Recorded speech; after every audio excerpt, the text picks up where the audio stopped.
Wicked. Lovely stuff. Lovely stuff. Okay. Sorry, I need... Bless you. I mean, there's a little bit of clang in my throat. This happens every week, mate. Clag. Yeah. You get nervous. Sorry. He always does this.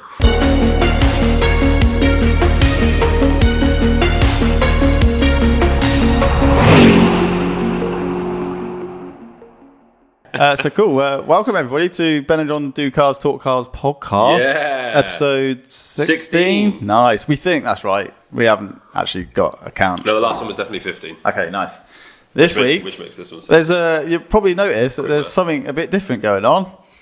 We've got Ross here from Slip Grip Automotive. The first guest on the podcast. The first guest. I say from Slip Grip Automotive. He's also quite a good friend. So we just got Ross on the channel today to talk about all of his kind of car experiences. He's got a wealth of experiences with motorsport, cars, automobiles, selling, buying, owning, all sorts of stuff.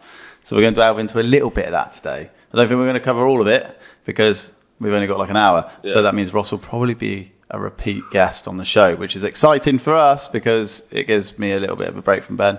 But yeah, so that's kind of the plan, isn't it?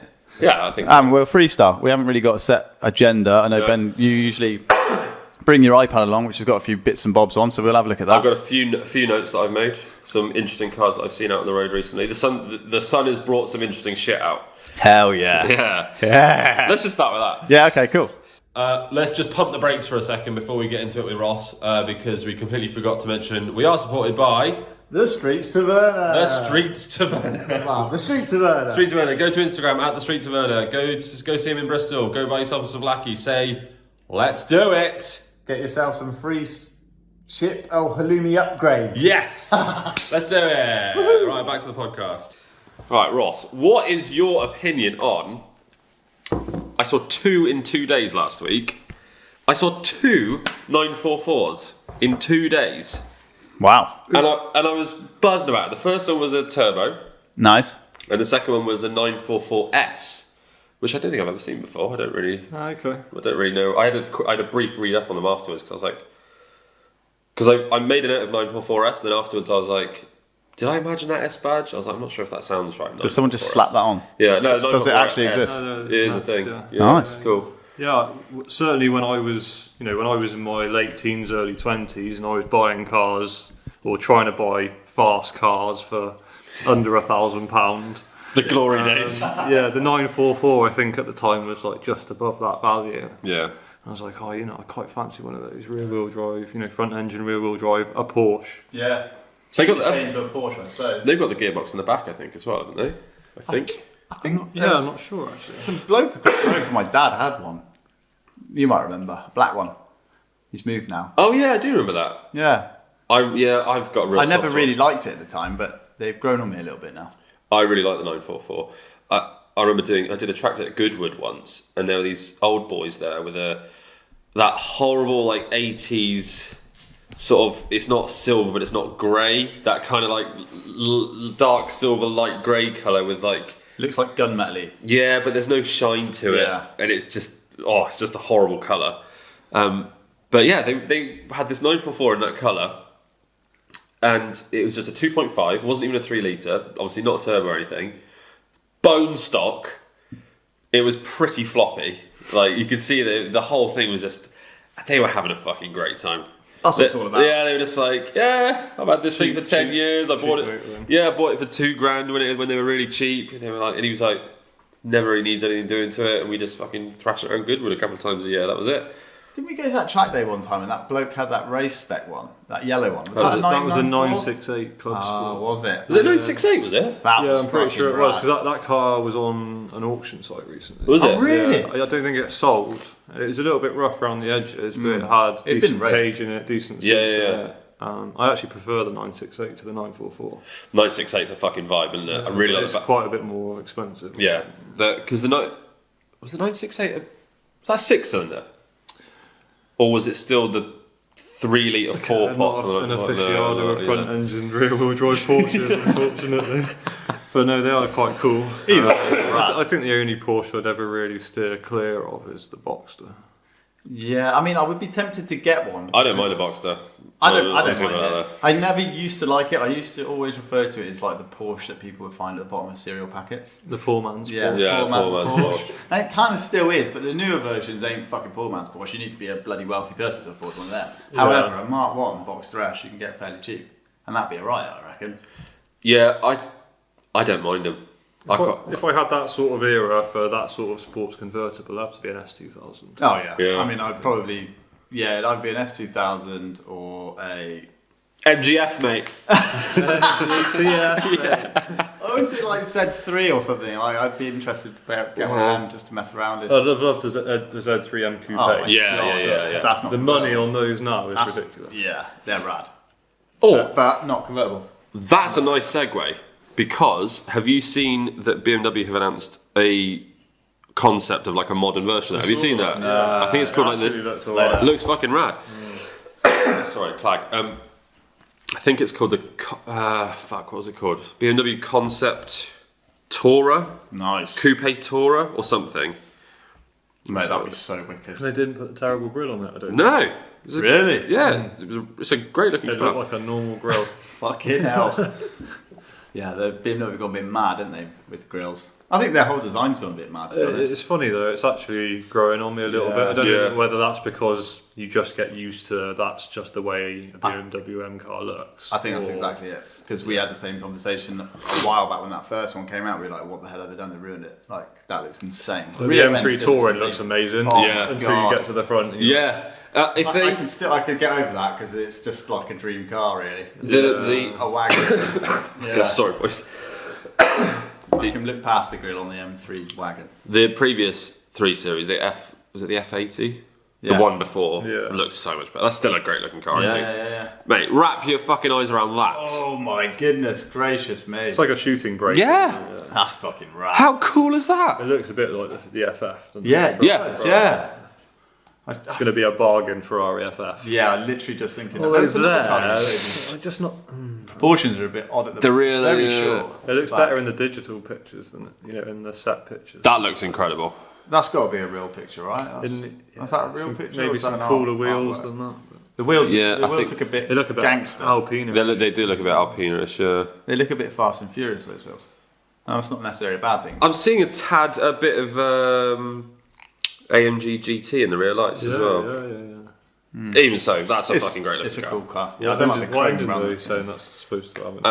I think it's just the fucking standard BMW 3 litre fucking whatever it is. 120D. Four-hop. M47. Yeah, the standard fucking 3 litre thing they put in everything now. Yeah, that's rad. So what were we talking about before that? Can't remember. Oh, we're talking about 944s. Oh yeah. I saw 2 in 2 days. That's pretty Yeah, I've cool. got a couple of friends with 944s and they seem to enjoy them and they're reasonable to maintain, Yeah. pretty reliable. Yeah. They tend to be quite high mileage. Yeah. Well, they've been around for a while. Yeah, yeah, I think they look great. Affordable way into a Porsche, I suppose. yeah. That's the main thing, isn't it? Is it now? I don't know. I Anyway, don't know, And what other cool coupes around that era are, what were there? There was the RX-7. yeah. Yeah. The F would be the FC, I guess. Yeah. I've got a bit of a soft spot for those. They're pretty cool. The boxy RX-7s are fucking cool. Yeah. Oh yeah. I suppose. Yeah. But would you ever want to fuck around with a Wankel? I definitely wouldn't. That's my worry. I did go out. I think I drove an RX-7 on track that one of our customers let me have a drive of, and I could not believe like the power delivery is just completely different to any other Really? combustion engine. Yeah. Yeah. It doesn't. It's not like it's really super torquey and then it fizzes out at the end, or like a VTEC where there's no torque and then you get just Yeah. like it just continues. Yeah. The Wankel just seems to just like have the same through the whole rev range. Weird. So it doesn't like Even when you get really Stop. high up. accelerating. It's, Weird. Yeah. I don't think rev. It's a very strange feeling. They're very high rev. High revving. Yeah. I'd love to have a go. at I one. think this one was like 400 horsepower, something like Jesus. Now. that. And it was mega to drive. That's- And it feels almost like spaceship, like you're in a nice little cockpit. Yeah. Proper sports Yeah, car. yeah, that's certainly a car that I'd like to own that I haven't owned yet. Well, you've owned quite a lot of cars.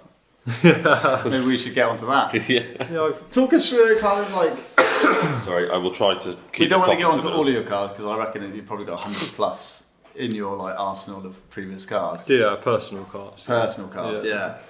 So like, if we're talking about kind of your personal highlights. Yeah, let's go highlights. Let's go quick fire. Five Top highlights. 5, yeah. The last V2 Impreza SDI RA I had was really nice. Yeah. And they just drive really well. You know, mechanical all-wheel drive just allows the driver to do what they want to do, but also, you know, it'll keep you in check at the same time. I've never driven like a sorted Impreza. I'd love to have a go at one. So like on track, so for example through Quarry Corner at Coombe, you could like lift off oversteer to apex and then power back on, and Yeah, still so it sorting doesn't- you out by mate. the time you get to the rumble strips. You know? Yeah. What was that white one you had? I've had 3 white ones. Oh. So I had 2 RAs. I think it was a 4-door RA. Yeah, I had 2 RAs and 1 STI RA. Yeah. The first RA I bought for 1,600 quid. Was that the white one? Fucking hell. Yeah, that was one of the white Yeah, ones. I mean, basically, we went out in one of them one day and it was mental. It was Yeah. just like fucking balls to Yeah, the so wall. 3 to 350 brake in a classic Impreza is felt more than a lot. enough. Yeah. It felt way more than What's the sorry? What's special about the RA again? The RA's got a few different things, but they have a lower ratio gearbox, Right. and they are lighter than a bog standard Okay. classic. And then the STI RA has STI internal, so better headwork, some forged parts, and then it has like variable centre diff as well, so you can adjust the distribution between the front and rear wheels. Yeah. So like if it's snowing or whatever, you just That's cool. chuck it to the back and That's awesome. That's fucking rad. Take it to Norway or wherever you went. yeah, ice driving. Yeah, that's rad. So Scooby RA. What else on the list? Scooby RA, probably the blue R32 Skyline. Yes! That you guys did it. didn't amazing. you? I was waiting for that to come up. Me too. I was when you said top 5, I was like, I wonder if he said Skyline first. Andy built the engine on that. That was fucking wicked, that car. We had a GT35R Garrett turbo on it, which was capable of like more like 800 horsepower, but we ran the car at 400, but it did result in a lot of lag because it was a big turbo. As No you shit. know. So you'd end up with like nothing up to 3,000, and then beyond that, I think on the dyno it was between 1,000 RPM when the boost kicked in. It was producing like an extra 150, 160 horsepower. That thing honestly was mental. Yeah, that was a cool car. Yeah, and on that high boost mode, because it had the boost controller, you just put it onto the high boost, and It was honestly, aggressive. It was nothing, fuck, here it comes, oh my god, here's the Suno, fuck! Yeah. Like, it was just in your face, wasn't it? And you'd be like, oh. I've never seen the trees go past me so fast in such a short space of time. It was You know like what I a mean? scene from Fast and Furious, wasn't it? Yeah, That, honestly. that car was fucking rad. If we can find a clip, we'll put a clip of us driving that on full boost. Yeah. Lag. Oh my god.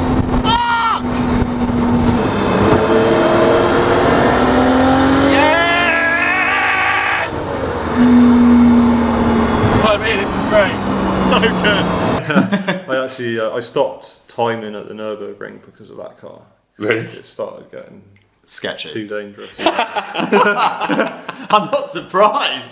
Yeah, so I did the Spa in that car as well, and Spa was mega in that car. I bet, yeah. Yeah, that sounds It was a fucking proper sorted car as well, wasn't it? Like engine. Fully it sorted. had everything, carbon parts, and Yeah. big brakes, coilovers. I was so heartbroken when you broke that car. Yeah, it was a pity that no one had wanted to buy it, and actually it'd be worth quite a lot of money. I was going to say, Yeah. thinking back up, because I think, didn't you have it up for like 15 grand or something? Yeah. Which is, So now worth double. nowadays is nothing. I would have thought near 30 double. grand, Yeah. It's mad. It was a great looking car as well. Oh, Yeah, beautiful. 2.3 stroker, wasn't it? Oh, Yeah. it's so good. And that tiny little bride seat you had, you could fit into. Oh god, yeah. Sat on top of it. I was a bit larger back then, and no joke. My hips were bruised for about 3 days after driving that car. It's like going karting. yeah. You had that really aggressive paddle clutch. And like when Oh, we yeah. were driving it, we drove it to Tesco's to put some high octane fuel in it. And when the Tesco's roundabout, and honestly, I kept stalling it. It's like, how the fuck am I going to get this thing? It was like on and off, wasn't it? It was so snappy. It was good. That's the first time I'd ever driven a clutch like that. So I was like, this is fucking nuts.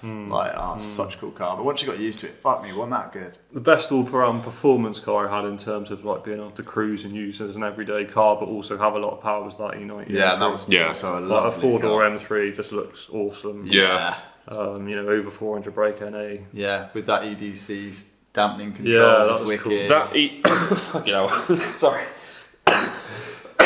That E90, that shape of BMW, I always preferred the saloon M3 to the coupe. Yeah, The same saloon looked so much nicer. If they had done an M3 Touring. Oh, Oh, for fuck's sake. well, some people who like retro made them like. Yeah, well, retro one of the modded guys that we used to go to the ring with, he did a 335D, but manual converted, and it was pushing like 850 newton meters or something. Fucking hell. And that was awesome. And we used to go down, obviously, you go basically motorways all the way to Nurburgring. Yeah. And you used to find motorcycles.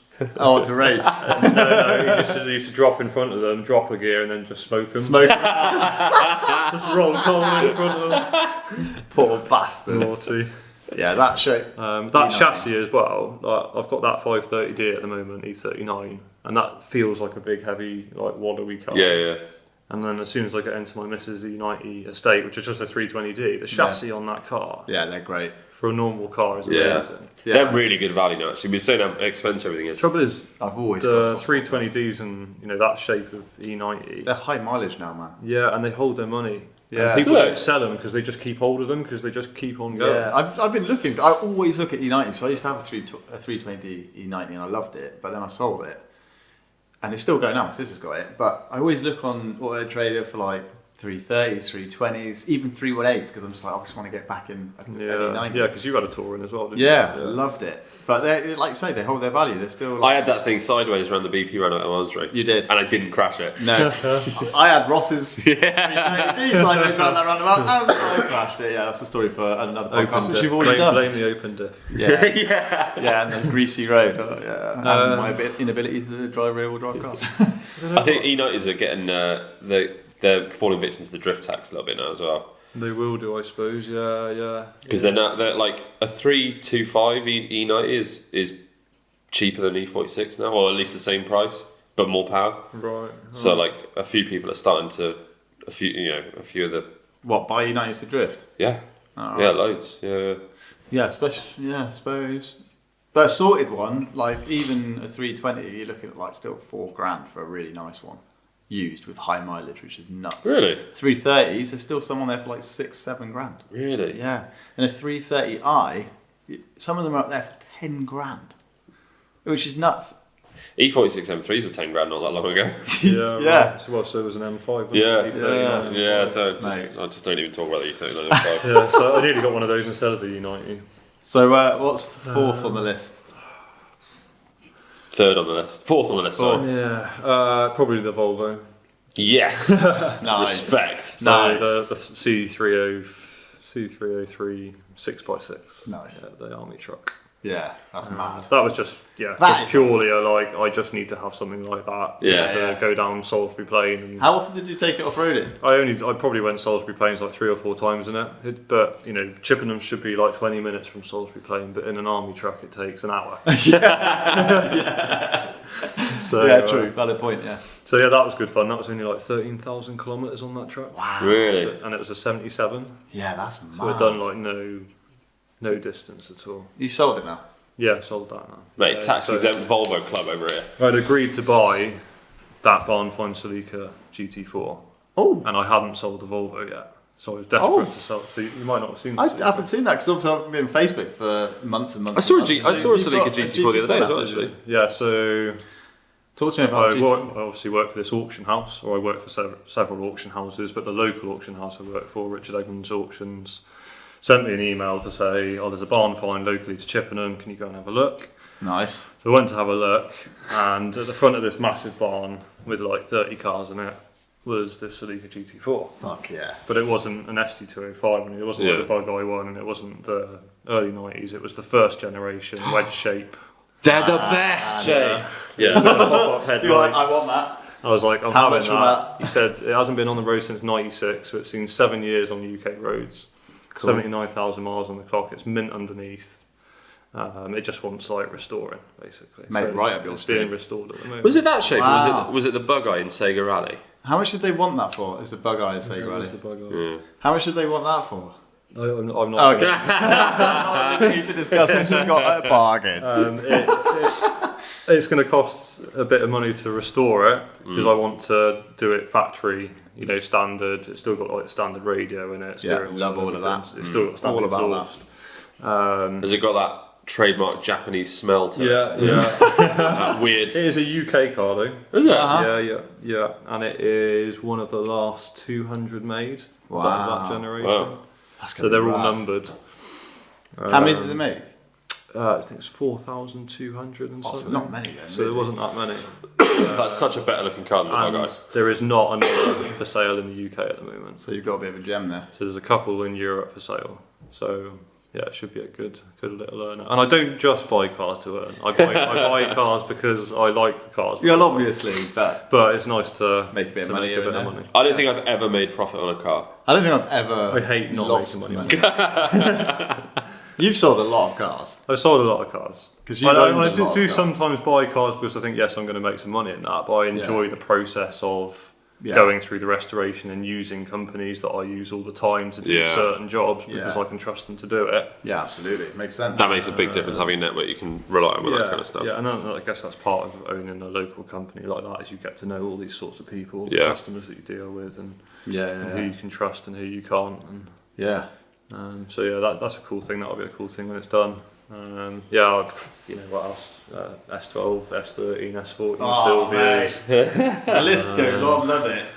Astra GT rally car, S12, yeah. Sylvia rally car. Yeah, I remember that. Yellow thing. Yeah. Yeah. I remember that, yeah. There's stuff that I just forget about as well. You've know. had so many cars. And stuff that I have, because I've got like an album on my laptop that has like all my previous cars on it. Really? Of course, I didn't take photos of all the cars. Yeah. Yeah. That Volvo S40 T4 was one of the first That's like, cool. You fast had one of them, cars didn't I had. No, I've never. I really want. Mate, they have disappeared. Yeah, there is zero, and they were touring car championships. Yes. They won the BTCC I think 2 years on the trot. Yeah, they had a good look, good looking livery. And they were basically the T5 engine with a cylinder Yeah. locked off it. That's fucking 200 rad. brake out the box. Fucking rad. And pretty bulletproof as well, weren't they? Yeah. They were great. They were great cars. Again, that's another one that I feel like if you found one now, it would still be quite cheap. But, Yeah, but I they're think just it would. there's none of them. Yeah. I reckon I look for S40 T4s probably once a month. I reckon. Yeah. I bet you won't find one in that blue. That was a lovely blue. that Yeah. brilliant? It was like the same blue that they used for the Like the Polestar. Polestar one. Yeah. Yeah, that was a rad But yeah, car. I was quite naughty in that car, wasn't I? So. Yeah. We've all been in that position from time to time. Was it quick? It was 150 mile an hour quick. Was it? That's decent. That's quick enough. It's got a band for, isn't it? Oh, was I didn't. I completely forgot about that. Yeah, I got banned for doing 2 o'clock in the morning, chipping and dual carriageway. 150 miles an off hour. the lights, chipping and dual carriageway towards M4 How fast can you go? Uphill. with a BMW Up the coupe on my rear quarter. And Oh, I thought, fuck. And he just sat there, Yeah. and I thought, oh, he's just a business guy. No! Oh no! That is awful! Oh So yeah, I dropped a gear and off I went, and I gapped him like a lot. And there's like big white signs showing that the M4's coming up as you're going like halfway down the dual carriageway as the trees start. Yeah. And it's blues and twos. Oh Your no! heart fell out your arse. So yeah, I got a 3-month ban. And Was that it? yeah, That was a different time. there were Yeah, some that's weird, indiscrepancies with the Speedometer the reading. paperwork and stuff with the police that Oh, okay. allowed Helped my you out. solicitor to. Oh, Find that's gaps in their Yeah. in their So I actually spent more money on a solicitor than I did have to pay in a fine. But I needed Well, I 3 needed months. a license. Yeah, basically. yeah. 3 months is I mean, it's not great, but it's not in today's world. That'd be like a year or two. Oh, at least, yeah. They'd make an example of you. wouldn't they? 100%, Yeah. especially for like. Yeah. max So in I've your car. never exceeded those sort of speeds on the road in the UK since. Go to the autobahn for that. Well, Go yeah, to a exactly. track, Yeah. That There are that stories dual like carriageway that. between Chipping and the M4 is quite tempting though. I mean, Yeah, when I was So a funny, teenager, isn't it? we used to just go out in cars at night purely to race other cars between Chippenham and Cirencester, and that's all I used to do. Was drive like between rural Chippenham and midnight Cirencester. club. Or if I fancied some like hilly stuff, I go to Stroud and do Yeah. Yeah. Stroud, you know. I remember that time you lent us the R32, and it was like night time, and you were like, "Oh shit!" Well, you met us in Tetbury. I don't know why. Yeah, why were we in Tetbury? Don't know. And Peggy my drove dad's a place was Mazda in Tetbury. MX-5. Right. Peggy gave me a lift back to Minety in the Yeah. MX-5. And then no. Ross needed to get fuel, so he was like, where's the nearest place that sells high octane fuel? And he was like, right, Cirencester, which is probably about 10 miles down the road. So I was like, I'll just go with Ross, you follow us, right? Fuck me. You drove like, I mean, You this get is to a- know your local roads, don't you? you get to know your local roads. And like, down the B4040, that was my local road, Yeah. until it got really, really bad, and I stopped driving fast down that. I don't drive fast anyway, now anyway. But back then, fuck me. I tell you what, you can't these days, can you? No, you you can't can't. even go out early on a Sunday morning No, and have a you clear can't. road. No. It You just can't. doesn't- But so, yeah. so the legal way that I do that now is what we were chatting about earlier is road rallying. Yeah, that's cool. Yeah. So let's talk about road running, because you do a bit of that now. Yeah. So past few years, I've had a few different cars that I've used. Yeah. I started off in an EP3 and we just chucked a sump guard on it and a half cage, and that was it really. So what's the format? How does it work? So like your little 12 cars. We need to do that, by the way. Like, Yeah, we yeah, need yeah. to have a crack at that. Ross got my juices flowing earlier. Yeah. So like the little 12 cars are all local little car clubs that they put them on like a Friday night. Yeah. And it's around like 60 miles, and you have various checkpoints over the 60 miles with a navigator. Yeah. Each checkpoint you get a clue with an envelope, and then you decipher the clue in order to navigate to the next section. Sounds so It's awesome. fucking rad, isn't it?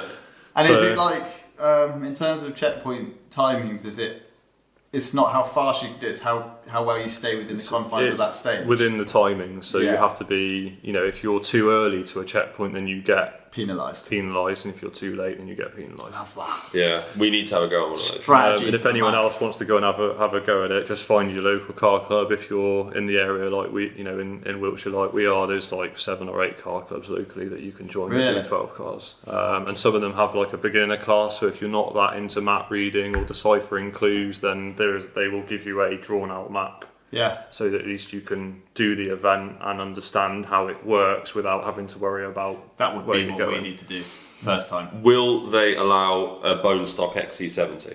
Will they allow 240? Do I've they? seen, I've seen people use Defenders. Really? Or, yeah. Oh, the And XC70. like stock fucking- 1.2 Fiestas. And And where did, like, what is it all on public roads, or is it, does yeah, it go it's all on off-road? open public roads, and it's an average of 30 mile an hour. Perfect. But of course, you are stopped for 3 or 4 minutes, yeah, so you do have to go. marking your map before you then head off to the next section. You're doing a But lot there. a really good navigator will be able to do the clues as you move off. So Yeah. they'll be going down the road up to the next junction, Yeah. and they will have done those clues before they even get to the junction. Man, I love it. I think you would actually be better at the clues. You should do one alternate. We could compete. Yes. So it's once a month. Oh my god. We could compete. Ross, can you be my navigator, please? I'd nav for one of you, yeah. Fuck! I'd find a navigator. Oh, shit. Mate, I reckon Willie C would be probably quite good at that. Yeah, you probably would. Although if he gets flustered, he'll fly. Yeah. Alright, yeah, we'll do that. Yeah, okay, cool. I think maybe we should do it first time together, because that'd be a right laugh. You want to do it with me? Oh yeah, what now? Yes. Yeah, okay, I'm down with that. Yeah, because that'd be a right laugh, and then we would then go head to head. Yeah, that's a great shout. Yeah. It's not expensive either, 12 cars. Are they? It is like 30 quid. Oh, fucking nothing. Plus, per car? and then you pay your insurance on top. Yeah, yeah. Nice. Insurance is like 12 quid. Bargain. Oh, and you have to. Do you have to apply for a license? You have like I looked at I'm when I not sure spoke which, it was the Clubman RS license, which is just you apply for it and That it comes was in it, the yeah. post. Because when I spoke to you about it last year, I looked into it, and yeah, it was yeah, you're right, it was the Clubman thing. Because that's not that expensive either, is it? I don't think. I'm pretty sure it's free. Oh fuck it. Yeah. Let's do it. Mate, 30 quid. Let's do a fucking 12 car. Yeah. Yeah, that sounds like a vibe. Yeah. So yeah, Devices and District Motor Club is the club that I usually go with.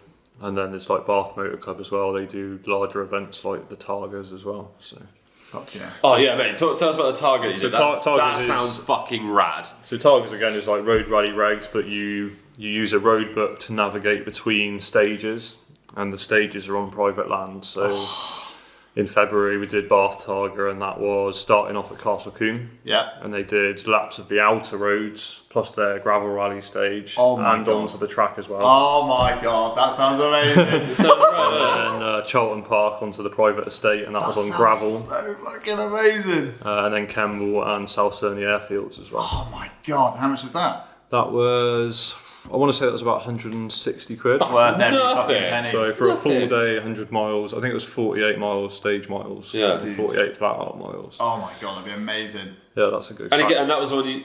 That's the one that you just need a cage and handheld extinguisher. Or something. yeah. We can sort that out. Yeah. We'll get The great thing about the the great thing about that level of motorsport is it's although people are competitive, everyone's really friendly. Yeah. It's an opportunity to just have a real awesome time in cars. And there's guys in like these little car clubs that have done some crazy stuff in the world of motorsport. You know, there's a old couple called Keith and Janet in DDMC, and their like run around guy in their garage in their workshop when they were younger was Richard Burns. No way. He used to sweep up for them. No way. That's cool. That's weird. Where did Richard Burns come from? He was pretty local actually. I think he was a Somerset lad. Yeah, I think you might be right. Yeah. That's rad. That's cool. I never liked Richard Burns in period because I was a Colin McRae man, but Okay. So let's plan that then. Let's not right now, but let's, Yeah, they let's plan to do that. start around October, November time. yeah, we'll definitely do a few of And then those. the 2020, which is the DDMC 20 cars, 20 checkpoints, which is 100 miles, that's generally in December. Mate, So if you get a couple in before that, you could do the 2020 then. just buy a shitbox off Facebook Marketplace for occasion it and do it. People love compacts, BMW compacts. You are love popular. BMW compacts. I don't love BMW. You used to love them when we were don't. at college. You used to be, oh, I've got a thing for the compact. No. You are chatting shit. No. I'm going to clarify this. You're chatting shit right now. You used to fucking love them. No. And I used to say they are the most ugliest things in the world. You go, oh no, I've got a real soft spot for them. No, it's because I remember this vividly. I once saw at an oil depot, an E46 Compact 325 Sport, and I remember thinking at the time, oh, that's actually quite a nice looking car.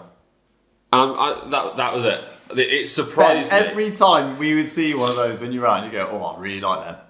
And I go, they're ugly as fuck. And you That's go, not- no, they're not. that's not- Even the pre-facelift one. You go, yeah. I What, the really like that. E36? Fuck off, I've never liked the E36 Compact. Yeah, anything compact you used to love. No. You're lying. No. Anyway, we'll get one of them and we'll do some rallies. They're fucking drift tax as well, they're expensive now. You could do a 12 car in your Golf. Oh, you don't need a roll cage for it? No. Oh, this is the road rally. The 12 car. So the normal night rallies, yeah. you can just use a bogger. Oh, we'll do the XC70 for that. 'cause- I mean, I'm Quite hoping. nice, you've got good heights, you've got good. yeah, and that good is viewing. a lifestyle car. I'm gonna be honest with you, I'm hoping I don't still own that in November. I might want to find that off of you, actually. Yeah? Oh yeah, do you still need... Well, we'll talk about that. Yeah, I do, yeah. Uh, Okay, let's do that. Yeah. So talking of like rallies and stuff, you did Norway in your 325 wagon. Yeah, Right, I had I- an E30 with a 2.8 in it. Oh, it was an E30, was it? Is it 2.8 in that? Yeah, it was an E30. Oh, man, So that's it had the fucking rad. E36 engine, Yeah. gearbox in it Oh, with, yeah. with an E30 M3 rear diff, so it was lower yeah, range. Yeah, it's all coming back to me now. So that Fucking was, nightmare on the motorway. that was built by Rally Prep, which were Was it? really well renowned Yeah, that's who BMW rally build. That's who Chris Harris uses for his rally cars. That's right, yeah. I want to hear that story where you go ice rallying in that. Just summarise it. Yeah, so I It's think fucking rad. that would be 4 years ago. So I went out 3 weeks before our toddler was due. Jesus. My missus was like, "You better be on the end of the phone. I'm going to make sure there's a flight available for If you you to go get into back." labour. Yeah, Oh, yeah. sorry, I'm in Norway. And I was like, I'll just leave the car out there, and my mate will have to drive it back. Yeah. So yeah, we went out, 3 of us, and we had a AMG. Was it a Brabus Vito, Mercedes Brabus Vito with a trailer with Oh, Andy's. E30 on Andy, it. yeah. That was a nice van, actually. You carry on talking, I'm going to try and get rid of this clang. All right, mate. So the E30 was like caged up buckets, good shifter on it and coilovers and everything. Yeah, it was a rad car. Bought some studded tyres off of eBay. Nice. Chucked it on Off the eBay, trailer. really? Yeah, it was probably like the only set of studded tyres in the UK because we're not allowed to use studded tyres. And then drove out there. I think it was like 1,100 miles one way or something. Wow. Jeez. And we stopped off in Denmark on the way, and then on the way back we did it in one hit, so we didn't stop. Jesus. So That's we nuts. swapped driver, when we stopped for fuel. Yeah. And when we got home, getting out of that van, it was like you'd been on a boat. Oh, really? It felt like everything was still moving. Yeah. It was Oh, horrible. weird. So I'd never do that again in one hit. That's a But long I'd way. do that trip again in a heartbeat. Yeah, well, we saw some videos from it, I think, You sent me a load of Yeah, you clips did and an I edit edited a for little me, video yeah, for you, yeah. and it was just mental. Some of the cars that they were That looks driving, like yeah, like so Porsches. much fun. Me and Andy shared, and it was 40 quid each a day. What? Yeah, for all day on the ice. That is so And there was like 3 awesome. different tracks, and they were massive tracks. What? Yeah, that place was huge. And it's all on a frozen lake. Like, this is So it not... has to be 40 deep quid enough. a So day each. this is the downside to ice driving, is that if you've got a specific date that you want to go, Oh, because there's only a time window where there's enough ice on the lake, yeah. and sometimes early period there might not be enough ice, so you could actually get there and find that it's not deep It's a enough lake. and you can't run in it, God. or it's deep enough but then it's rained, Yeah, and it's all frozen so over. it's all like rough on the top Yeah. or slushy. Yeah. Well, it looked pretty prime when you were there. But yeah, it was prime. It was mega. We went to Subaru Driver Club Norway because Yeah. we've got to know some of those guys, and they were awesome. You know, Yeah, they that's were cool. really welcoming. They thought we were absolutely mental. Really English people to come over to Norway with a rear-wheel drive car. And an E30 as well. Yeah, yeah. Well, yeah, what? I was going to say, how did the E30 do? Is it Oh, alright? it was mega. Really? Yeah. So the kid who had built that car had it slightly built up for drift, so it had extra lock as well. So you could perfect. literally sit on lock Yeah. on the throttle, and you're all out there together. Okay. So you can have like 15, 20 cars out on the ice together. So you end up like That's passing people sideways. Oh, or, a God. Subaru, or you'll be trying to pass someone sideways, and then the Subaru rally car goes like between the two of you. And there was guys like using like Ferrari FFs, the Porsche Yeah, I 911 remember seeing Ferrari turbos. FF doing it. Mad. The Norwegian police there were doing their they do like an annual skills skills Yeah. weekend. That's So they had like BMW X5 police cars and stuff. Man, that sounds amazing. What would we do it in? The XC, mate.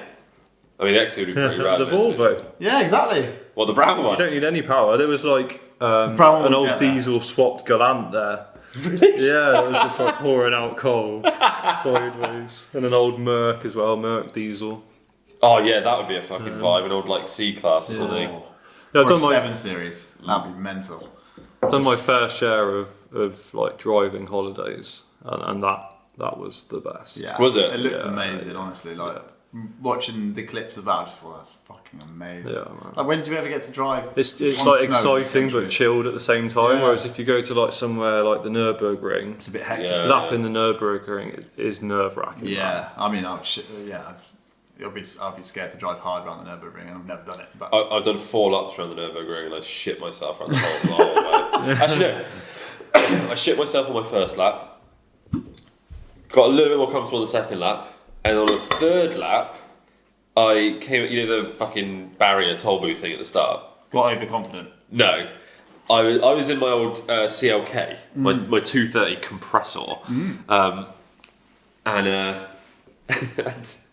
there was a guy in an E46 M3 and he'd come out just before me on English plates, and I assume this was his first lap because I stayed with him for probably the first third of the lap, and I was just like, I said to my missus at the time, I was just like, we're fucking keeping up with this M3. That's it, I'm the fucking ringmeister, mate. I know what I'm doing around here. Anyway, so you know the bit, I can't remember what it's called, but you know the bit where it's it's about halfway through the lap, I think, and you sort of go around a right-hand corner and it's sort of downhill a little bit, and then there's like a building and it goes left, and then up and then right. Right. So do you know the bit? Have I described it well at all? And I came around there and suddenly it was raining. And it had been perfect weather before then, and I got this fucking Mercedes fully crossed up and I shit myself because Welcome to Green Hell. it was my only car. It was the only way of getting us home again. Like, do you know what I mean? And it was a fucking automatic Mercedes. It Yeah. wasn't a fucking track car or anything. No, And sketchy. yeah, so that was halfway through my third lap, and then I calmed down a little bit after The that. worst thing I had happen on a driving holiday was driving in a Civic EG with a B18 swap all the way to the Nurburgring. Oh god. Doing half a lap and the clutch went. Oh, you're joking. I imagine just getting there was quite tedious. So in I a think Civic. I drove it back off the track in fourth gear, because I couldn't obviously put it in any other gear. Yeah. That's awful. And I wasn't going to stop on the track because I wasn't paying the price to get taken off it. Fuck that. But I still had to pay to get from the car park to Bongard, the Really? recovery company. Really? Yeah. Damn it. Jesus. What an awful experience. They wouldn't let us tow it from the car park. Really? Bastards. That's mental. They cream money out of everyone, don't they? Yeah. It is a dangerous place, though. Yeah, you see. Well, I mean, I've never been, but from what I've seen on YouTube, lots of shit goes down there. I feel I don't know what it's like now, but even 10 years ago, it was quite bad. I bet it was probably worse 10 years ago because people were a bit more. I don't know. I suppose cars have got a lot faster, haven't they? Cars are a lot faster now than even when we were like. Yeah. I think it's mental that you can, like... When we started driving, all I could afford was a bloody SJ. Suzuki SJ 1 litre to insure, and that was more to insure than the car. Yeah, Yeah, same 100%. here. My car. And now you can go out and grab a Fiesta ST on finance. Yeah. Or an Audi S3 or something. Yeah. And, Something mental. again, we were saying earlier, like we used to think like 130 brake, 150 brake was That was a reasonable fast. amount of power. That was like a 200 quick little hot 200 was hatch like, or- oh. Yeah. 200 was like mega. 200 Yeah. was like, oh shit, this guy's got fucking 200 200 Now these brake, boys are like, and oh, it's got 200 VTEC. brake. It's like your TDI's got 200 brake. Yeah, Yeah. literally, it's mad, isn't it? My nephew, he's 19 next week actually, but he passed his test about a year ago, and he doesn't have a car. He doesn't own a car because he's at uni and blah blah. He's not interested, but he just drives around in my sister's 17 plate Leon, like little fucking 1.4 turbo, whatever it is. That's got It's like, got 150 horsepower. yeah, that's 150 horsepower. I'm just like, you fucking don't know. Rover 200 Yeah. back in the day with 211 horsepower or whatever it had. That thing was fast. You will never know the simple pleasures of taking diesel Rover 200 to the red line in fifth. Or bolting on a back box thinking you're getting another 10 horsepower. And in reality, you're probably losing 5. Yeah, we had lads like putting like 1600 top ends on a 1400 Nova, you know? Yeah, exactly. And they're going down to Santa Pod for the weekend for like USC. Thinking you're a and badass. trying to do like 15s down the court. And then taking the back seats out to try and save a bit of weight. do that all the Your time. mate's not coming with you this time. Yeah, I'm going for the one. Yeah, for the one. You're going to have to stay behind. I'm taking the spare wheel out Making and us a everything. 10-second car. And I've got no fuel, so I'm going to be faster. Oh my god. Yeah, mate, cars are stupid fast now. It's horrible actually to think that I had to grow up in that period of Max Power and those sort of shows like Western Wheels. And Yeah. I remember going. I think it's actually a really good time to grow up around cars because it wasn't like a lot of things were cheap. everything was cheap and things that were like accessible was everywhere. So you could jump into like a Rover in your instance, or in your instance like an old Alpha or something, or even get an old Scooby once you were like 22 or something because you can afford the insurance. So it was quite exciting, like leveling up. Like, as you go, I've got 2 years no claims, I'll get something a bit more. Yeah. Whereas now you can just jump into a fucking 300 horsepower car. seems that way, doesn't it? Yeah, and it's mad. And it's like there's no like leveling up period where you're just like, man, I've worked so hard for the last 5 years modding my car and powering up and not having a crash. Now I can afford something with 200 horsepower. I'm the fucking king. I remember chatting to my yeah. mates at school and thinking, you know, my aim for a car was like a 306D turbo. Oh mate, Yeah. me too. Yeah. And then I wanted a 306 GTI 6, and I was like, I really want to get one of those cars. Didn't get one. I ended up with a 106 GTI, rad car. But yeah, it's like aspirational, wasn't it? To try and get something a little bit better. I remember there was I had an Alpha 33 at the time, my four-wheel drive one, Is that red one? the white one, the P4. Oh, that Yeah, was, that I one. remember the 155 Slimmy you did Yeah. pictures of with George Yeah. Wright Starlet as well. yeah. That P4, I remember I was around Cirencester one evening, God, that was and this lovely, 306D turbo come up behind me, like a red one, standard red, with the black bits on Cherry it. Red with cyclones. And it absolutely pissed past me and disappeared into the distance, And you were like, and I just couldn't what see the anything. fuck? And I stopped, usually stopped by McDonald's there of an evening Yeah. back in the day. Greasy I was Jones. like, what the fuck have you done to that? And he was like, oh, just up the fuel and put an Impreza turbo on. Yeah, I was like, mate, that is yeah, it's sick. weird, isn't it? Yeah, those were the days. Screwdriver mod and a I fucking remember TDO people be like, 400. And now it's all pop and bang, man. Oh, and hate stage it. 50. I just want to. Literally, yeah. What stage? 48 now. I genuinely believe that the worst drivers on the road now are anyone driving, any young person, and when I say young person I mean 25 or younger, I'd say, driving a premium hot hatch. Yeah. It's not. They're all fucking idiots. Yeah, it's not cool. They're all fucking idiots that can't drive. I'm surprised we haven't heard cars driving past with the pop crack. Oh, we heard one earlier when we went outside, didn't we? Yeah. God, I want- Horrible I just fucking wanna be front-wheel like- drive 1 Series. I just want to be like, fuck you and your stupid mods, man. Like, you don't understand, like, what it used to be like. And obviously, we're from a generation where we didn't grow up with fucking remaps and shit because we were just fucking, buying cheap shit We cars. couldn't afford cars that could be remapped. No, most of the time we weren't even getting turbocharged cars. If a car was OBD2 compliant, it'd be like, Oh my god! yeah. Yeah, and it's got a CD player. Yeah. I can code read my car, man.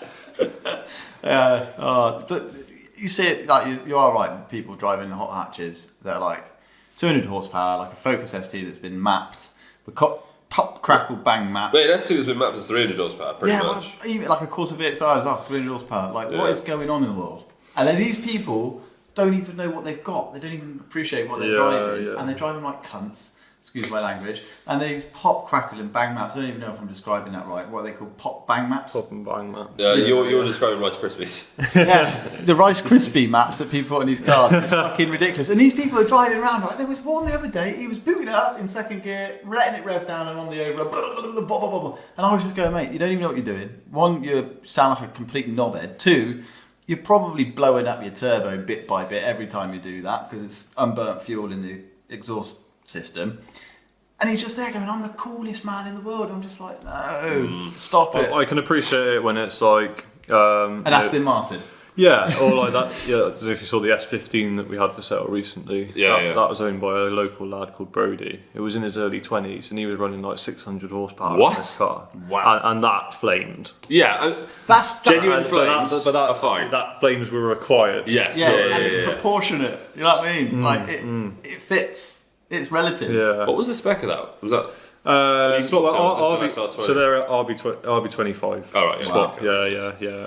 And obviously RB25s make good power. I think from memory, RB25s are around like the 450, 500 mark without having to touch internals. Yeah, that's pretty decent. I remember when Andy took me around Bont in his shitty old fucking R33. That was fast. Fuck about the car. That was fucking I quick. shit myself. So did I. Like, I'm not a great passenger at the best of times, and obviously Andy can pedal pretty well. He can, and he knows that place like the back of his hand. And that car was rapid. coming down the back of the hill towards the ruins, I think. Yeah. Honestly, I was because he was going full boost downhill. This fucking lane is probably no wider than this table is long. It's skyline width, isn't it? Yeah, exactly. Yeah, it's exactly R33 Skyline width, and he was on full boost with a bend going downhill towards this fucking chicane. Oh my god! And I was just like, at that point, I had just closed my eyes. I was just like, right, that's it. I'm along for the ride. I had the identical experience in that car with Andy. Yeah, coming down that bit. And it goes downhill, and it's a slight like left-hand bend, isn't there? And it goes downhill again to the hairpin before getting into that bit before ruins. And he was full pelt down there, and then as he went round that corner, you just get a sense of weight shift, and you feel like, holy fuck, this car's gonna fall off the road. Like the weight shifting over to one side, but obviously Andy knows what he's doing. But as a passenger, a sketchy passenger, and the whole time you've got that whole fucking horrible sheet metal riveted fucking sunroof panel wobbling away. If my head is this, it's gonna fucking hurt. And then the runoff is like, well, it's fucking boulders and rocks and all sorts of danger, isn't there? Like, but Andy knows what he's doing, but sketchy as fuck. It was great. I enjoyed it. That place was so cool. Yeah, you still go there? We do. We do. With the current economy, it's been quiet. So yeah, I'm not surprised.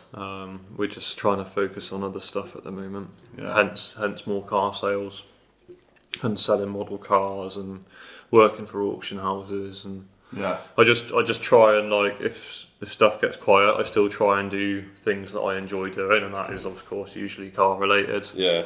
I'd really struggle to go and do a normal job now, I think. Yeah, I can't imagine if you doing understand anything. what I'm saying. Yeah, I can't actually imagine. Or working for someone else on a permanent basis. Yeah. If somebody told me that Ross has got a job in an office or has got a job that isn't automobile related, I'd be like, you're fucking joking. Yeah. Is it? I need to ring him up, make sure he's all right. On the note of young drivers, actually, it's interestingly in the last auction we had at Richard Edmonds Auctions, there was a couple of families looking for classics for young lads. Really? Yeah, because they're quite cheap to insure, easy to maintain. Yeah. Not particularly safe, but they are quite slow. Yeah. So I think one had a a standard 12, which is like a pre-war car, What? and the other one had a Morris Minor project. You're joking. Love that. Mate, Morris Minor would be a pretty So it fucking is- rad first you, car. you sort of worry that like the enthusiasm for cars is dying out, but You see, that's quite inspiring. yeah. To be fair, if I was a young lad and mate, girls are gonna like that. Like, Are Yeah, they? surely, as long as you're not Yeah. breaking down. Yeah, if look it's... at Ferris Bueller, like and things like that. Like he used to drive around in a classic car, his dad's classic car. He got all the girls in that. No. Yes. No. He stole his best mate's dad's 250 GT California. It's not the same as buying a Morris Minor for your first car. No, okay, but it was a classic car. Girls. Right, I'll tell you something about girls. They don't know if it's a Ferrari or a fucking Austin. My missus would. Peggy, Yeah. I'm sorry, but I'm pretty sure. Well, I know what you're saying. I think for the right type of girl, you're right. They'd find that a fucking vibe. I think classic cars for young people is quite cool. When you see young people driving like classic cars, I do think, I'm envious of that. That's rad. Yeah. Even people our age. In some ways, I'm gutted. So I bought my Mini when I was 16 to be my first car, and it failed the MOT a week before my 17th birthday because the rear subframe was fucked, and so I didn't actually bother getting it on the road till I was like 20, 21 maybe. I don't know how you can keep a car that long. Mate, I've still got it. Yeah, I know. 17 years I've had that fucking thing. Well, you never get rid of it, will you? No, that and the brown Volvo will never go. But anyway, in some ways, I'm really glad that I didn't have that as my first car because I basically... You would have written it off. No, I don't know about that. I reckon you would have. You had multiple crashes. Have you written any cars off? Yes, I wrote a car off last year. That was pretty bad. That was pretty but bad. Back in the day when you were young, I know. I never had a bad crash when I was you a had kid. some pretty bad crashes. I had one. You crashed into that bollard. That was sketchy as fuck. You came off the road at way too fast, and luckily Yeah, that a was bollard bad. saved you. That was. I mean, again, but that was fine. But if you'd done it on the Mini, that Mini's written off. But I suppose that. No, but I wouldn't have done it in the Mini because it wouldn't have been able to go as that fast. Yeah, I still reckon you would have got into some trouble with it. Because we all got into trouble in cars when we were that age, driving like dickheads. Yeah, but that's what I mean. My Mini I would have been able to drive it like a dickhead everywhere. Yeah, that's true. Flat out. And flat out, and probably still been maybe not quite within the speed limit, but certainly at like a safe speed. That's true. I remember doing 60 plus through the BP roundabout. At Malmesbury. Really? And going through like 5 or 6 times doing like an extra 5 mile an hour. Really? And now I think, how did I have the ball? What was that in? That must have been in that 33P4. Really? Yeah. Jesus. I remember driving down the B4040 and you were in your red CRX, I think, and I was in one of my Golf 1.8 turbos, and I literally come up behind you and you were fucking going for it, and I was like, I didn't know it was you at the time, Okay. and I went to overtake you and you were like fucking wringing this thing's neck. I was just like nudging A my little, car. little 1600. I think it's fast. And then I was like nudging it past you, and then I think you messaged me the same night. It was like you with that Golf, and I was like, yeah, and you were like, yeah, we had a chat about it, but like, I was side by side with you for about 150 meters. Yeah. Before it passed you. with no I real- struggle to understand the balls that we used to have. Yeah, 100%. We used to bad, isn't it? we used to meet down like Sunday night. Used to meet down Station Yard, and sometimes it would be like 10, 12, 14 cars, and we had a route that ran out like to Shurston, out towards Chippenham and back round, and There's we some would good be roads around there. Yeah. absolutely bumper to the bumper, 12 to 15 cars. Jesus. But there was always one numpty that was like, I'm going to start at the back Oh, and try and and make finish it at the go to front, Yeah. and that's what killed it off. You know? Yeah. There's things that you wouldn't even like actually thinking about some of the things. As we an used to do adult, as a fully grown Yeah, adult, yeah. you're like, no, It I've makes- got a kid, I've got a life. Yeah, I feel a little bit like uneasy when I think back at some Yeah, of I the things we do used as to well. do. It's Yeah, like yeah, sketch- And I guess that's why, like, as I've got older, I'm more of an advocate of like just get your car on track. On track, Go yeah, and do yeah, a 100%. Motorsport UK event or 100%. whatever. I was talking to a guy at work last week. We went out for a works like night out, and I was talking to my boss about drifting and stuff, and he was like, "Oh yeah, the guy who does Cascoon, is it Saloon Car Hot Hatch Championship?" Hot Hatch Yeah. Championship. And he was like, "Yeah, I'd like to have a go at drifting. Like, I've never really tried that." Blah, blah, blah. So we were talking about that. Anyway, later on the night, this kiddie I think he's an apprentice comes up to me. He's like, "Oh yeah, you into your drifting, are you?" And I was like, "Yeah." And he's like, "Oh yeah, me and my mates love all that shit, mate. We're always down fucking down Tesco at night. And I'm like, it's not the same thing. No, do not tar me with your brush.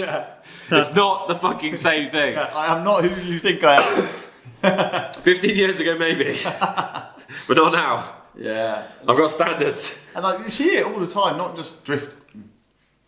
But there's always people you see on the road at least once a day driving like a dickhead. Whether it's like somebody in a Civic Type R revving it up to the car in front of them, braking, slowing down, revving it up again, or somebody just driving fast. I feel like you don't see that as much as you used to, and You don't see as many buoyed up.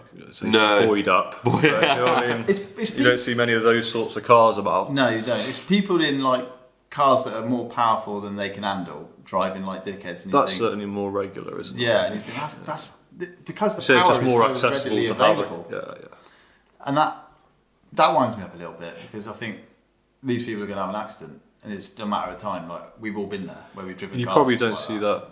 You see that a lot on track as well. yeah, I was going to say Action Days is good for that. Yeah, we stopped doing action days. Yeah. Yeah, don't do that. Bad news. I did. I told you I did a session in that was when you came with us as well. I did the session in the MX-5. Was that last year? No, it would have been the year 2 before years last. ago. Yeah, Spring 2020. Action Day, Yeah, 2021. Yeah, that was quite good actually because it was raining on and off all day, and I think a lot of the people that would have been twats got nervous and didn't bother going out. And so the session that I went out it was one of the last ones of the day. It was quite late, and I don't even think the session was full, and the track was a bit damp-ish. Like there weren't puddles, but it was just a little bit, wasn't quite completely dry, and that was great. I think I only saw about 3 cars the whole session. Nice. They let me out at the right time for how fast my car was. Just complete luck of the draw. Yeah. And I think I got overtaken a couple of times and overtook a couple of cars, and that was it. And that's fine. But yeah, all these. Mate, speaking of track days and sketchy drivers, let's just quickly touch on like red letter days and experiences.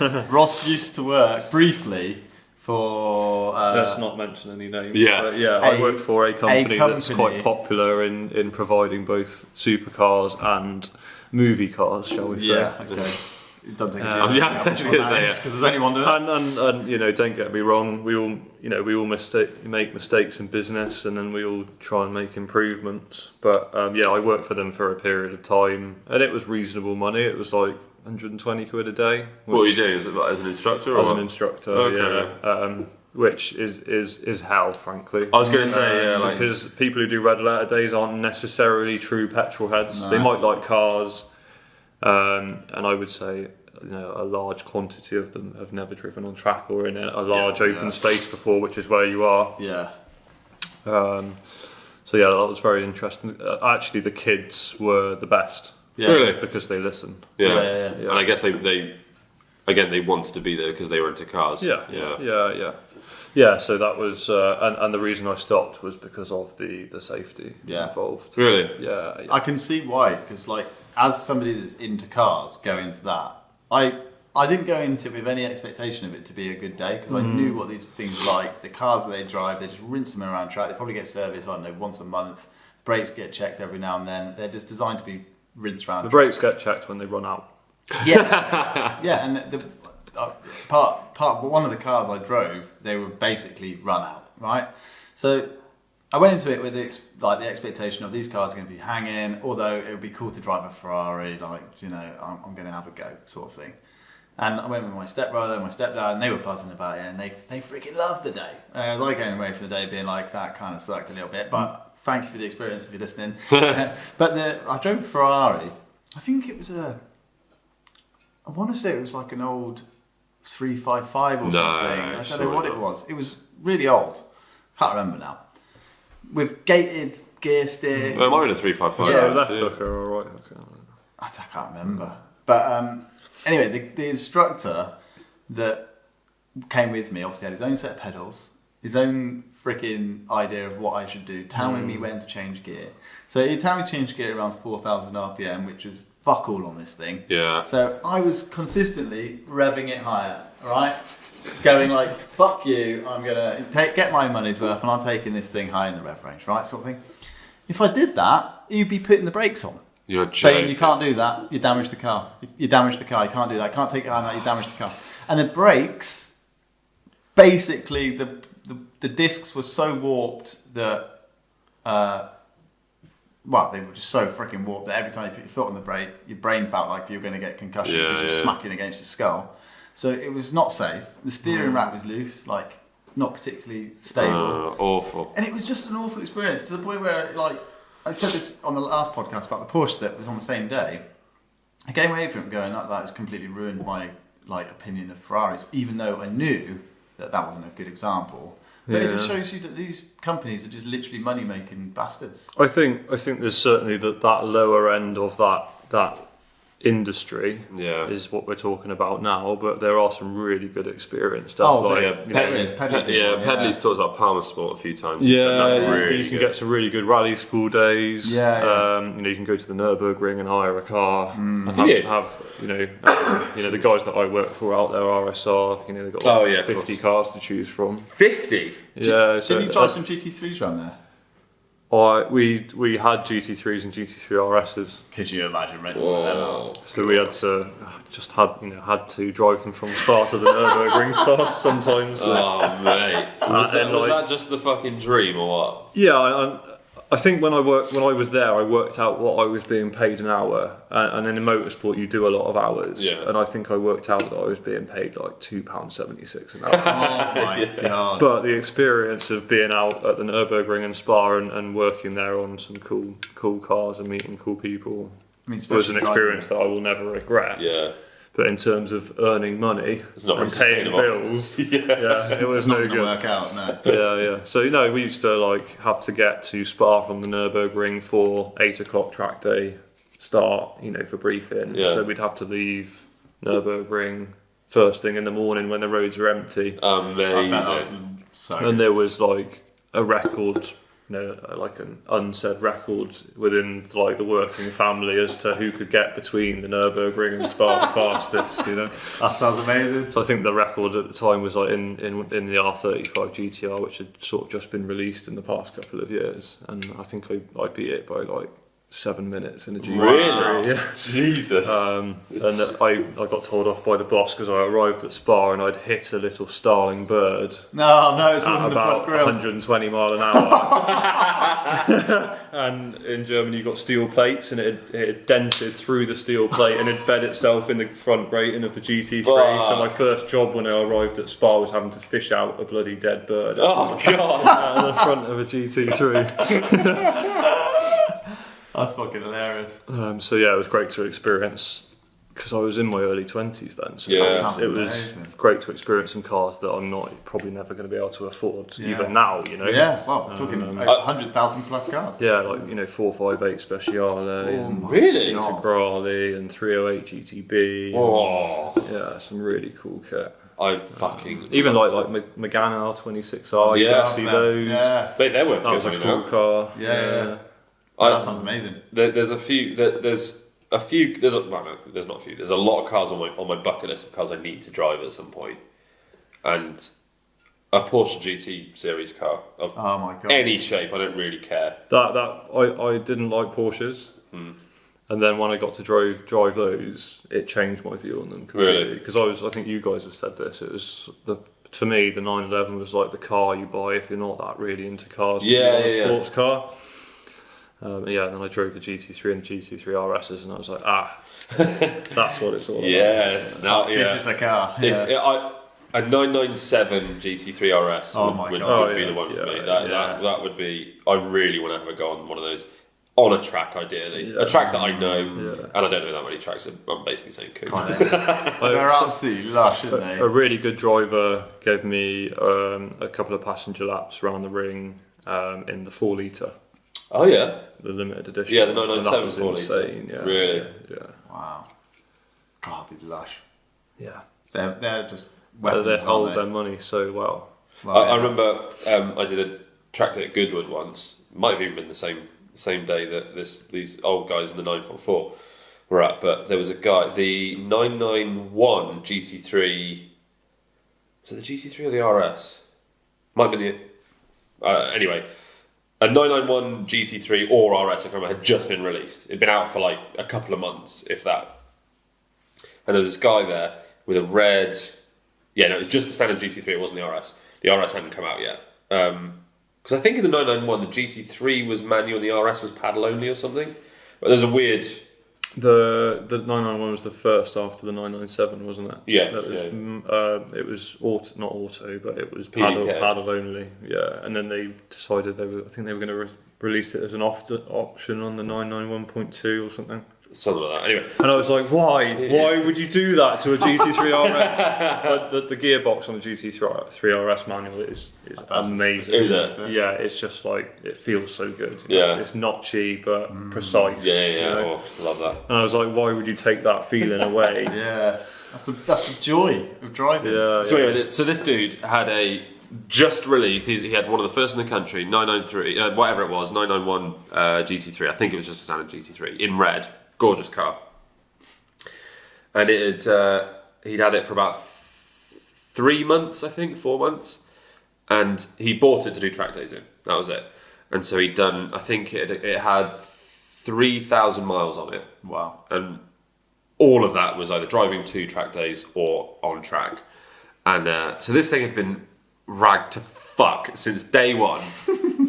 He was lapping all day. Really, he was the fastest there by a mile. Him and a R35 GTR, they were the two standouts of the day, and they were kind of getting into a few dogfights and stuff. But they knew what they were doing, so it was cool to watch. And I was talking to him at the lunchtime, and he was like, "Oh yeah, I had to take him back to the dealership for his first service. A couple of days ago. Obviously, they advised. I don't know what the service intervals on an RS is, but I would imagine it's maybe 6,000 miles or something." He was like, "Look, if you're going to be tracking it, it needs to be every 3,000 miles. Yeah, exactly. Yeah. So he took it back for its first service to the dealer, and he was saying he bought it for 130 grand. They'd offered to buy it off him at his first service for 160.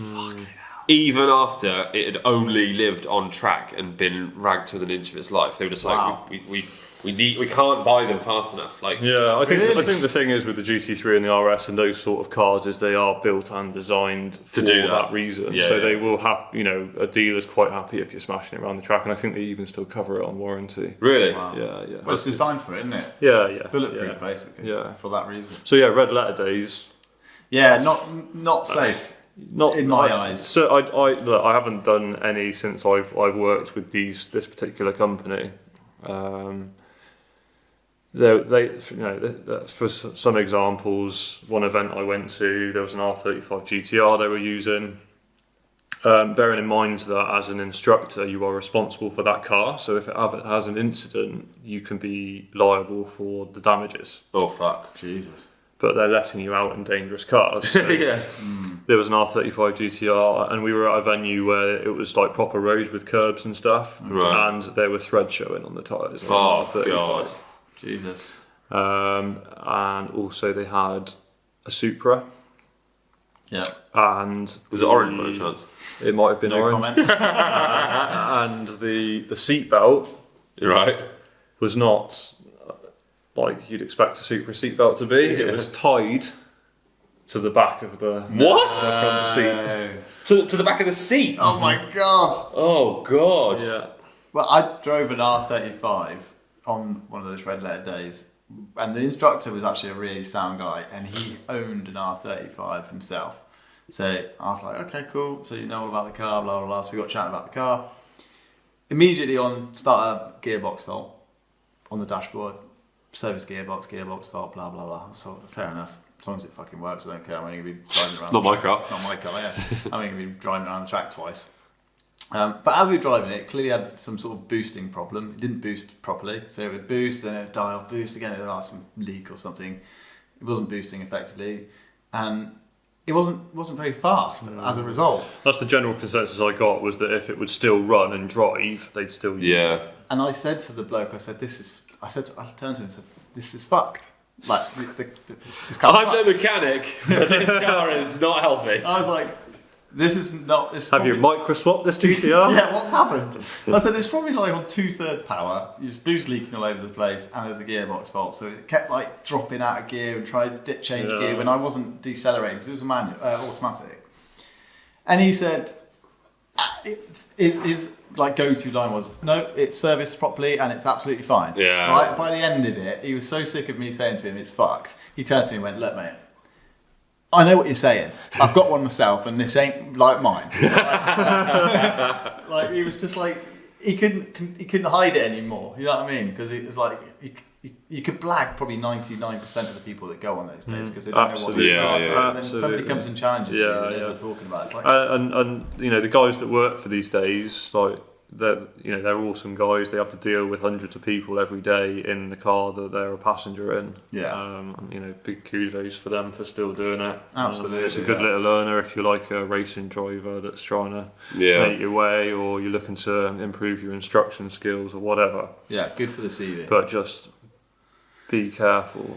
I've As a done- customer and as a member of staff. Yeah, absolutely. I did one of those days once when I was 18, and again it was a birthday present, and again I went in with a pretty open mind. I was like, look, this is not going to be how most people picture it. I'm not going to be suddenly smashing lap records around fucking Bronsingthorpe in this 911 or whatever. I was like, but you know, if I get to drive these cars for a bit and you know feel a bit of power and you know chuck them about a bit, then that's all I need. That's fine. And so I did one where you drove an Elise, Bug-Eye, Scooby, just standard WRX, not an STI. That was really disappointing actually. It was a bit haggard and it didn't feel fast at all. And it just felt a bit wallowy. I must have been knackered because it really didn't feel good. The Elise was quite cool actually. Little K-Series Elise, S2 Elise, 160, that was nice. 996, just a standard Carrera 2, which I was really impressed by. That was really cool. But again, you had like 2 laps in each one of them, and the instructor. But the most disappointing was a fucking interesting. So it was a 355, which is one of my dream It is for cars. me as well. I love it so much. And I was 18, and I might have been 19 actually. No, I was a bit older. I think I was 19, and I'd recently got rid of my TVR. And they wouldn't let me rev this fucking 355. The TVR is almost as quick as the 355, isn't it? Well, that's what I mean. A TVR, a healthy Chimera, would shit all over a 355. You're only revving it to fucking 4,500 RPM. It fucking pissed all over it all day long. So I was driving this fucking thing, and I was like, I can't listen to it because I'm not allowed to take it past 4.5. I was really the interior was fucking hanging. It was really bad. The brakes again were completely warped. The guy wouldn't let me rev it out, and I was just like, I'm fucking fuming about this. Yeah, it was not a good experience, is it? My dad's friend had a 355 when I was like early teens. Really? And he blew the engine on it twice, I think. Really? Bloody He put it hell. in a ditch. And, one of the the 5-spoke 355. Yeah, they're wheel. great looking wheels. It had a hairline crack on it, so he gave it to me. So I had it in my bedroom for years. I fucking love that thing. Oh my! You still got No, Oh my I said everything. God. What are you on about? Of course I did. that? Broke it for parts. God, I love that car. I love I that love car. a 355. Beautiful car. Like, I have to be a coupe manual. Yeah, 100%. red. we were talking about this on another podcast, weren't we? Yeah, I've seen Favourite that. cars, yeah. Yeah, there's not. Yeah, I can't actually think of that many cars that I think I'd really like to drive that I haven't already driven. Oh, I can think of loads. But Yeah. I haven't driven many cars. You've got way more. I'm sure there are some, but there's always those cars, isn't there, that you think I really want to drive that, then actually you get it. Yeah. It's really disappointing. Don't meet your heroes. I don't want to drive I one don't of think those. I've ever really come across one, to be honest with you. People say that the E30 M3 is a big disappointment, but I wasn't disappointed by it. Really? I always find that weird when people say it's disappointing. It's like, what are they expecting? Yeah, what It's were like you a expecting, freaking yeah. old. It's not, they're not They're that full pots, fast, are aren't they? they? They're just Yeah. So like, they're not going to be fast. 200 brake. I think it's nostalgia. It's like that freaking. And there's a lot for me these days. It's like the homologation specials are the ones for me. The Imprezas and the E30 M3s. And I'd quite like to drive some like early Skylines. So like. I'd love to drive like an R30 or an R31. Yeah, an R31 or something. You know what I mean? Just to go in like an R31 would be. But then it fast. wouldn't be as nice as a R32, would it? No, I know. So, I mean, the R32 is like the beefed up R30. The R30 and the R31 were like not a scratch on the R32. The R32 was like a beefy fucking car. Was the R30? yeah. The R30. The R30, I think, was... I can't remember, but the R30 and the R31 were designed by different people, and the person that designed the R31 got sick. So then he told somebody else to design the R30. No, the R30 guy got sick. So then he told somebody in the design team at Nissan to design the R31, so he did. And then he felt like it was shit, and it was. So then he went away and went to the drawing board and designed the R32. It came out of that and it was like, as an apology to the guy that designed the R30. So like, I fucked up the R31, but here you go. That's right. Yeah. I think I can probably think of more examples of cars that have impressed me rather than cars that disappointed me. I think the R34 GTR, I wasn't. I don't. I wanted to be really impressed by it. Yeah. But I wasn't that impressed. But I was like, it's no real difference to my R32. It was just more refined. Yeah. And because of all of the shouting about them, I just thought it's got to be super amazing. You know? I think that people love them just because of the aggressive styling on them. You know, they're large, big, powerful cars. And I the don't R32 is even smaller, think they isn't it? look that good. They look fine. I think in that kind of era, they look badass. At the time of release and things like that, they look like fucking nuts. It's quite a unique looking thing for the Yeah, time. it's a really Yeah, sporty, I do like the look boxy of the looking thing. 34. The R34 GTR I think is a work of art. Like, I love it. I think it's great. Thing. Would I spend 80, 100k on one? No. No. No way. Again, Not not a when chance. some fucking idiot in a Golf R with a tune on it can fuck you all over you. Yeah. So there's a lot of cars like I think would be cool to drive, but I'm never going to get the opportunity to drive them because I don't know who owns one. Like, You never say never. I think when you're in, the tuning or the motorsport industry, you forget very quickly that other people don't get the experiences that you get on a day-to-day basis. Like, to be fair, we like even doing this fucking shit that we do. Like, we've been really lucky. Yeah. Well, you're part of that. Like, yeah, massively. But people always say to me, "Oh, you've driven some amazing cars." I'm like, "I have, but not a scratch on what, say, like you've driven, for instance." But still, we're really lucky to be able to have done that, and we're not even in that world really. Yeah. You know what I mean? I do quite a few like local shows now just to like show off the cars and network with people. Yeah. And like it's cool to just get like the younger kids to sit in the rally cars and stuff. Yeah. I don't remember getting the opportunity to do that as a kid. Yeah, that's a great shout. And again, that's one real easy to understand sort of differentiator between something like that and a fucking Golf R on finance with a map on it. It's like take the headline figures out of the fucking equation. Like sitting in a rally car, What an experience! even if it's only got 120 horsepower, is fucking cool. It's like going to the British Motorsport Museum when you're like 15 years old and seeing Formula 1 car for the first time. Yeah. And you're just like mind blown by the proportions of it and you're just like, that's fucking mental. Yeah. You're like, has that been lost along the way somewhere, do you think?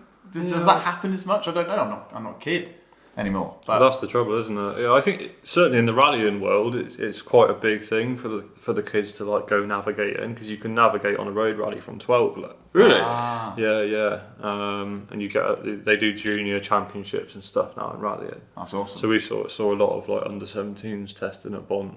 Really? They'll have instruction and or their dad who's been doing it for decades with them. Yeah. To be fair, I mean, really cool. it's not quite the same thing, but drifting is similar to that as well. Is it? Yeah, I remember like used to go up to Wheels quite a lot, and there was always There's a few kids up there. 13, 14-year-olds that were They were good. getting it done, yeah. Like they were really good. In fact, one of them, Mitch, his name is. Yeah, I remember that guy. He's probably I haven't seen him for a couple of 13? years. No, he was. I think he was 13 or 14 when I first met him. He's probably 16 or 17 now. But he's competed in a few rounds of like the British Drift Championship. The feeder series, the British Drift Championship, I can't remember what it's called. He's really good. And he was doing it in a fucking $2,000 IS 200. Yeah. I think when we went to BDC, there was a few teenagers competing. Oh, there were. Were you there that time that Jake fucking stoved the MX-5 into that gold Beamer? No. So Jake was driving mine and Matt's MX-5 at Wheels, and he was in a 4-car fucking train. And it was the end of the day, and I said to Matty, I was just like, mate, I think our car's going to end up in a BMW or something. And which is nothing against Jake because he's a skilled driver, but there was this gold E46 coupe 320. I think it was a 328 actually. It was a pre-facelift E46, and I can't remember, something happened. Someone slowed down and just they couldn't quite react in time, and this fucking BMW just ended up. Oh no, the MX-5 went into the side of this BMW, didn't get out of the way in time, and like bent the front wing and stuff. But yeah, we got to the pits afterwards. And we were like, oh fuck, we have to have an awkward conversation with this dude. I hope he's not big. It's a fucking 14-year-old kid. Was it? Yeah. Bless him. And he was there with his mum. Oh, and, wow. and his mum was like the nicest woman on the planet. She was just like, oh, I hope everything's okay. I'm sorry, did we damage your car? Oh, is everything okay? We T-boned you, love. Yeah, it was fine. We got the fucking hammer out and started hammering out his front wing again. Fair play. So yeah, no, I think drifting's the same though. Like, and also, to be fair, I think like it's such a fucking cliche thing to say, but I think social media helps a lot with that kind of shit. Because I remember I was really into rallying when I was a kid. Like when I was a young kid, I was really. You into wouldn't know rallying. where to start. No. I remember Channel 4 used to show WRC highlights. That's right. Yeah. But you didn't really see much. There would occasionally be like a rally stage would come near here. There would be like. They used to run the RAC through Cirencester Park and things Yeah, like yeah, that. yeah. So the Group Bs used to run through Cirencester Park. Wow. No way. I never knew That's that. rad. I went to see the RAC a couple of times in Cardiff when I was younger. I went once to see it in a place in Cornwall. No, sorry, it wasn't the RAC, it was the Network Q. I don't know whereabouts it We was. used to, when I was a teenager, used to work at Rally Day Oh yeah. for the couple of guys that used to own it. Castle Combe Circuit own it now, but two rally enthusiasts used to own Rally Day, and you'd volunteer to work for the day. So you'd be, as a teenager, in the car park, in the paddock early morning, directing all the rally cars, so you get to see all the rally cars moving around. That's awesome. From all, like Group A, Group B, and like Wow. Rally Day back in the day was like all the proper kit. Yeah. Really? And then as a thank you, they used to stick £100 in your account and then give you free tickets to go and watch the special stage at Rally GB, which was usually like Cardiff, Yeah, the special Wow. stage where they used to have, the twin round. Yeah. That's so cool.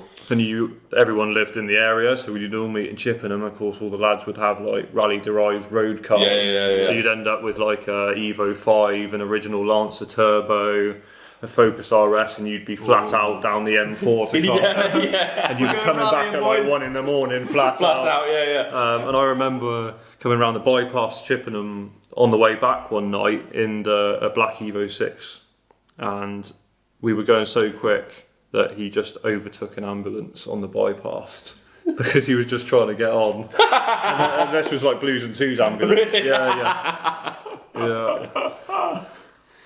Speaking of social media, completely unrelated, but when you go on Facebook and you see like car culture videos of people going to these meets and doing drifts and things in car parks, and it's usually videos of people like getting run over by people like doing drifting and shit. Yeah. And there's YouTube channels as well that aren't like that, but they're testing cars on the road to their absolute limits, and they're driving like 120 miles an hour down the road in some sort of fucking stupid S3 or something. Yeah. Right. Part of the reason I'm mentioning this is because if you read the comments, there used to be like an abundance of people being like, "Oh, that's amazing, man! Oh, yeah, sick!" Blah blah blah. And there'd be comment after comment of like, "Oh man, this is amazing! This is amazing! This is amazing!" Or like advocating for like this sort of behaviour. Whereas recently, when I've looked at this sort of stuff on YouTube or on Facebook, the tide is changing in the sense that a lot of people are being like, "Stop being a fucking idiot." Yeah. You know what I I mean? think that's a good thing. Yeah, really As good you thing. well know, that's something that in the past, I've been against and Yeah. publicly against. Yeah, absolutely. I Yeah. don't even bother anymore because I just can't be bothered with the hassle of dealing with people on social media. Yeah, absolutely. But yeah, certainly, that was really part of the reason of Slip and Grip was that Yeah. when I first started doing track days, I had no one else to do track days with, and we used to mess about on the roads. Yeah. Yeah. For the sake of 180 quid, you can go and use a track for the day, so why not go and do that? You don't even, I was doing auto solos with local car clubs, and you can do them from 14 in a car.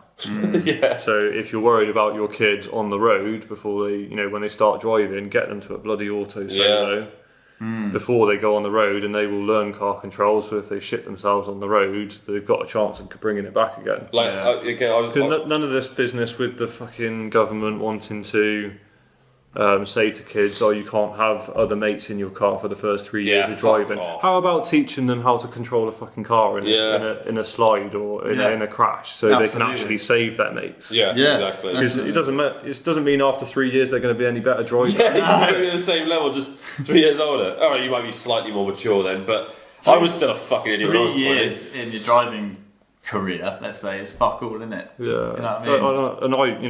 and I did spend some of my teenage years driving like an idiot on the road, but when shit hit the fan, You had an idea of I had an idea of what to do, and I've only had, touch wood, I've only ever had 2 accidents on the road, Yeah. and one wasn't even my fault. And the other one was just trying to drift an open diff E36 round Milton Keynes. We've all been there.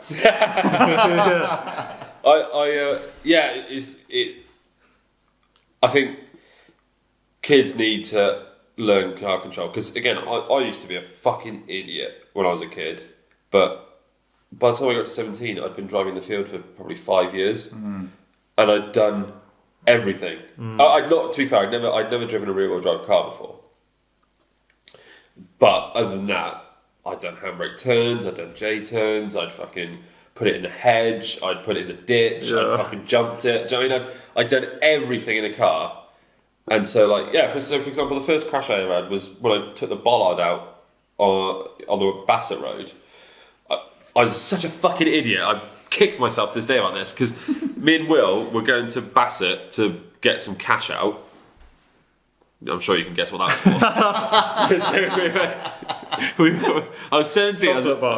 Yeah. 20 quid, that's all you need. Yeah, exactly, yeah. I was in my Rover 200 and we were flying down the road between Minety and Bassett.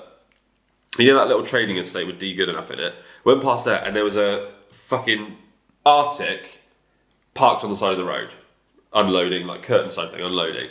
And I said to Will, don't let me forget about that because on the way back, If that's still there, we're going to be in trouble. We both forgot about it. I come around that corner going considerably more than the 60 mile an hour speed limit, put it that way. And this lorry was still blocking my entire lane. There was a van coming the other way, so I couldn't just go around him. So I had to scrub off as much speed as I could, deliberately put it on the grass banky verge thing, and then I just scrubbed enough speed to be able to sort of put it in between 2 bollards, and I just kissed the bollard. Well, I ripped the bollard out of the ground, but it didn't do any like serious damage to the car. I just put a dent in the rear quarter.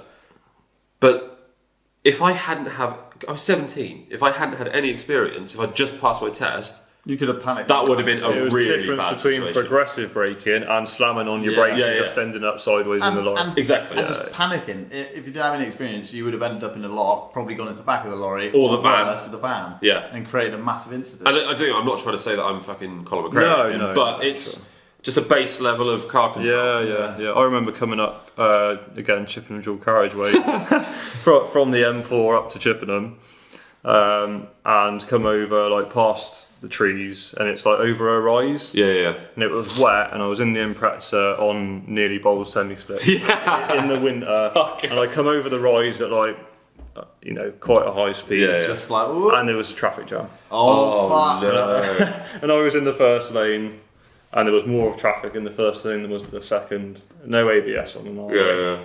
So I initially locked up sideways, but decided to come back off, get the traction again, and then just in time to manage to swerve into the second lane and slow down. But then, like you said, I wouldn't have been able to do that if I hadn't have learned to, Yeah, you would have spun out. Yeah. reapply the brakes if it locks up. Yeah. And also, it's the whenever I find a lot on like YouTube or Facebook, wherever, when you see someone like coming out of a meet or whatever, or like a first track day or whatever, I'm always shocked at how people, when they get into a slide, it takes them about 3 weeks to respond.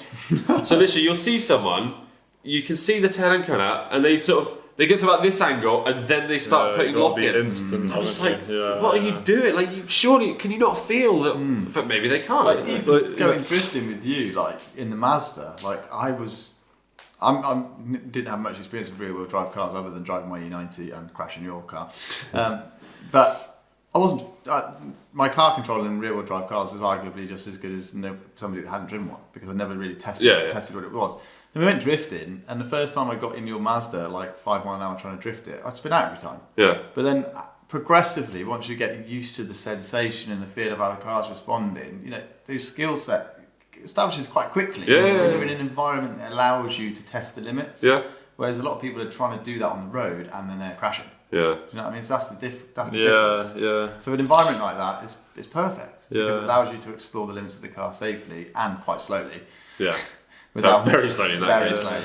Yeah, But, my yeah. first track day was an airfield track day at Lavington in the 33, and the same corner, like the back end was coming out, and the first few times I was applying the brakes, and then of course it would just carry on spinning Yeah, around, yeah. and it took me 3 or 4 times of doing the same thing on purpose. Yeah. To think, I must put the throttle on instead, and then you put the throttle and it comes back, you're like, oh, happy days. That's how it works. Yeah. Yeah. So counterintuitive. Yeah, exactly, yeah. Takes a while for your brain to get into the. Yeah, and then Slowly, like, if you do it enough, Becomes as automatic, some doesn't people will know, it just becomes automatic. So Yeah. that when you're out on track, you're almost correcting the oversteer before you've even noticed it's happening, Yeah. because your body's feeling it in the seat. That, Yeah. like you say about weight transfer. God, I fucking love that shit. I need to get out on track soon. So I haven't driven on track since February just because of the Targa rally, but before I just haven't been on track much lately. No. I do get offered to drive cars, but I'm like, I can't actually currently afford to rebuild your car. Yeah. If I smash it.